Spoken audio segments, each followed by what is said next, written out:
Hey, what's up? I'm Ijemma, and I'm going to be giving a quick demo of the latest feature that we rolled out to Nkọwa, which is related terms and word stems. Shout out to our amazing lexicographer, Obioha, for having this very straightforward yet super impactful idea. He just mentioned it in a meeting, and I was like, yeah, we should definitely release this information. So shout out to Obioha for this suggestion. So, if I were to go to the dictionary website and search a word like, let's say, like sing, I'll see a lot of the normal information that I usually get from my word entries, like the head word, part of speech, like the audio pronunciation for the word, definitions, and so much more. But you'll notice that there's these new sections called related terms and word stems, which are lists of words that are either related to this word entry, given that maybe they're within the same knowledge domain, or they're synonyms, or maybe even antonyms. And then word stems, which are Igbo words themselves, which are combined together to make up this new word entry. And from face value, or from a first glance, it doesn't seem like a massive change, despite it is still a really great change. But when you start interacting with it, exploring the dictionary data is way more fun, or a lot more intuitive and expected than before, because words are now connected. Like if I click on this, I'll be able to go directly to the details page of that word that I clicked on, and then I'll be able to learn more about that word. I can see that word's incivity, its definitions, even its own related terms and word stems, and I'm like, let me go to this related term.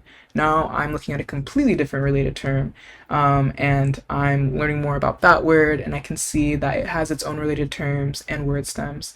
So if I click on a word stem, then I'll be able to see, oh, okay, this means hymn and song, and again, I can see its incivity, its example sentences, and you can see all the related terms that are connected to this word stem. So you can kind of see how impactful this feature is, because now I'm able to not only just search for words, but find out which words are connected to each other based off of this related terms and word stems criteria that we created.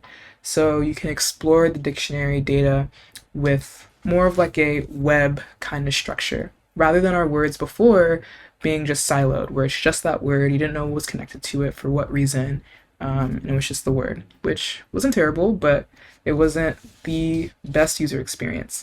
So with this very straightforward, easy to implement, but super impactful change, exploring dictionary data is way more fun, a lot more intuitive, and I just feel a lot more interesting. So yeah, I just wanted to make this video to walk through this new feature. It's really fun to use and interact with. If you haven't started using it already, highly recommend that you start clicking around and see what words you can or even maybe cannot find from this feature. Again, shout out and a huge thank you to Obioha for having this amazing idea. It's just perfect. It really just makes this dictionary feel a lot more, fun to use. If you want to see any specific features for Nkọwa, you can leave it down in the comment section below. We're also on Twitter. You can follow me on Twitter, Nkọwa itself on Twitter, where we have daily new words of Igbo placed on our feed, so you can get new daily Igbo words on your timeline. And yeah, subscribe to the channel if you haven't. I'm going to be posting more videos about Nkọwa, but then also technical videos as well. But with all of that, I will see you guys in the next one. Bye.